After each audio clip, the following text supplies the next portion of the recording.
तो स्टूडेंट्स बात करने जा रहे हैं electric field intensity at a point due to a point source charge. इसका मतलब ये है कि हमें इलेक्ट्रिक फील्ड कैलकुलेट करनी है एक पॉइंट के अराउंड, जब उसके इर्द गिर्द कोई टेस्ट चार्ज या कोई और छोटा सा चार्ज इंट्रोड्यूस किया जाता है। यानी कि उस पॉइंट चार्ज, यानी कि जैसे आप देख सकते हैं हमारे पास ये एक चार्ज है और इसके इर्द गिर्द इलेक्ट्रिक फील्ड यहाँ पे ऐसे आता है, एक स्फेयर बनाता है ये इलेक्ट्रिक फील्ड में। तो हम अगर कोई फॉरेन चार्ज पार्टिकल, जिसको हम टेस्ट चार्ज बोलते हैं कॉमन टर्म्स में, अगर वो इंट्रोड्यूस किया जाए तो क्या असर पड़ता है इसके इलेक्ट्रिक फील्ड पे। हमें बस वो इलेक्ट्रिक फील्ड कैलकुलेट करना है कि इस टेस्ट चार्ज नॉर्मली रिप्रेजेंट करते हैं डेल्टा क्यू से इसको, तो इस पे क्या असर पड़ता है या इस इलेक्ट्रिक फील्ड पे इस चार्ज टेस्ट चार्ज की वजह से, ठीक है ना। तो इलेक्ट्रिक फील्ड की डेफिनेशन तो हम सब ने रट रखी है बचपन में कि इलेक्ट्रिक फील्ड एक वो स्पेस होती है किसी चार्ज के अराउंड जिधर उसके अट्रैक्शन और रिपल्शन के फोर्सेस को एक्सपीरियंस किया जाए। फॉर एग्जांपल अगर हम इस चार्ज की बात करें तो इसके अराउंड वो स्पेस जहाँ पे अगर हम कोई और फॉरेन पार्टिकल को इंट्रोड्यूस कराते हैं तो वो फॉरेन पार्टिकल या तो अट्रैक्शन, मतलब उसमें अट्रैक्शन फील करेगा या रिपल्शन फील करेगा, तो उसको हम इलेक्ट्रिक फील्ड बोलते हैं। ये तो हमें पता है, लेकिन मैथमेटिकली इलेक्ट्रिक फील्ड की जो फॉर्मूला होती है वो होती है कि वो electric field is defined as the force experienced per unit charge. तो इलेक्ट्रिक फील्ड जो है यानी कि ई जो है हमारा, वो इक्वल होता है फोर्स एक्सपीरियंस्ड बाय चार्ज। तो ये है फॉर्मूला। तो एफ क्या है यहाँ पे हमारा, फोर्स जो एक्सपीरियंस करता है कौन, टेस्ट चार्ज, जब उसको, यानी कि यहाँ पे हमारा टेस्ट चार्ज ये था, तो इसको जब हमने इस इलेक्ट्रिक फील्ड में इंट्रोड्यूस किया तो इसने कुछ फोर्स एक्सपीरियंस किया ना इसकी वजह से। अगर ये नेगेटिव था और ये पॉजिटिव था तो इसने इसको अपनी तरफ खींचना चाहा, है ना। तो वही बता रहा है कि वो फोर्स कैलकुलेट करना है। तो वो फोर्स कैसे हमें पता होगी, वो मिस्टर कूलम ने हमें बता दिया है कि किसी भी दो पॉइंट चार्जेस के बीच का फोर्स क्या होता है, के, और उन दोनों के बीच, उन दोनों चार्जेस का मैग्नीट्यूड और उन दोनों के बीच की डिस्टेंस। तो ऐसे हमें फोर्स पता चलेगा। और नीचे जो डेल्टा क्यू है यानी कि इस चार्ज का क्या वैल्यू है, मतलब इसका क्या मैग्नीट्यूड है चार्ज का, तो वो हमें पता करना है। दो चीज़ें और हमारा इलेक्ट्रिक फील्ड निकल आया। तो यही इक्वेशन हम यूज़ करेंगे इसमें।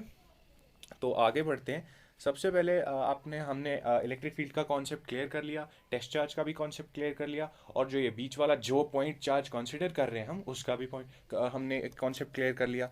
तो यहाँ पे हम अब कुछ वैल्यूज़ देते हैं। तो ये वाला जो पॉइंट चार्ज है इसको हम क्यू बोल देते हैं या कैपिटल क्यू बोल देते हैं, क्योंकि डेल्टा क्यू हमने उसको बोला है। तो कैपिटल क्यू ये है। या हम एक नई डायग्राम ही बना लेते हैं। तो चलिए, यहाँ पे हमारे पास एक चार्ज है यहाँ पे, और इसको हम क्यू बोल देते हैं। तो क्यू पॉइंट से हमारे पास कुछ थोड़ी, क्यू पॉइंट इस तरह से है, एक एक्स एक्सिस इस तरफ से, इसकी वाई एक्सिस ऊपर से है, और जेड एक्सिस इस तरह बाहर से है। तो इससे कुछ करना नहीं है खास, बस बता रहा है कि आपको पोजीशन कहाँ पे है। तो मानिए ओरिजिन पे, कार्टेशियन प्लेन के ओरिजिन पे हमारे पास एक पॉइंट चार्ज है इस तरह से। तो पॉइंट चार्ज से थोड़ी सी दूर बताया गया है, करीब इस जगह पे एक पॉइंट पी है हमारे पास, और वहाँ पे हमने एक टेस्ट चार्ज रखा है डेल्टा क्यू, और ओरिजिन से लेके टेस्ट चार्ज तक की डिस्टेंस को आर बताया गया है, ठीक है ना। तो इस डिस्टेंस को आर बोला गया है। तो हमें करना कुछ नहीं है, हमें इस जगह का इलेक्ट्रिक फील्ड निकालना है इस टेस्ट चार्ज की वजह से, ठीक है ना। तो सबसे पहले हमने आपको इंट्रोड्यूस करा दिया जो भी सब कुछ है।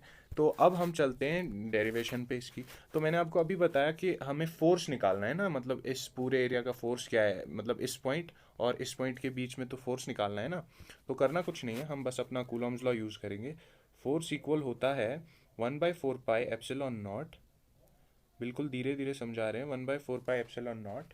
तो कैपिटल क्यू हमारा पहला चार्ज है, ये देखिए यहाँ पे, और जो दूसरा चार्ज है वो डेल्टा क्यू है, ठीक है ना। तो कैपिटल क्यू आ गया और डेल्टा क्यू भी आ गया। तो ये दो चार्जेस और इन दोनों के बीच की डिस्टेंस आर, लेकिन कूलॉम्स लॉ कहता है सिर्फ डिस्टेंस ही नहीं, उसका स्क्वायर चाहिए हमें, ठीक है। तो इसको बता दीजिए आप इक्वेशन 1। अभी तक सब क्लियर है ना, बिल्कुल, अभी बहुत ईजी है। तो उसके बाद मैंने आपको बताया था कि इलेक्ट्रिक फील्ड जो होता है वो किसके इक्वल होता है मैथमेटिकली। मैंने आपको बताया था इलेक्ट्रिक फील्ड जो होता है वो होता है equal force between the two charges divided by the test charge का मैग्नीट्यूड जो होता है, ठीक है। तो यही मैंने आपको बताया था, यही बिल्कुल हम यहाँ पे भी यूज़ करेंगे। तो यहाँ पे आगे बढ़ते हैं, एक बार मैं इरेज कर दूँ। तो यहाँ इलेक्ट्रिक फील्ड हमें कैलकुलेट करना है। इलेक्ट्रिक फील्ड होगा हमारा फोर्स, यानी कि 1/4 पाई एप्सिलॉन नॉट, और दोनों चार्जेस क्यू और डेल्टा क्यू, और उन दोनों के बीच की डिस्टेंस आर स्क्वायर, और नीचे डिवाइड में भी आएगा डेल्टा क्यू हमारे पास। तो यहाँ पे अब थोड़ा कैंसिलेशन प्रोसेस कर देते हैं, डेल्टा क्यू और डेल्टा क्यू कैंसिल हो जाएगा, और आगे हमारे पास बचेगा ई और 1/4 pi epsilon naught Q by R square, right.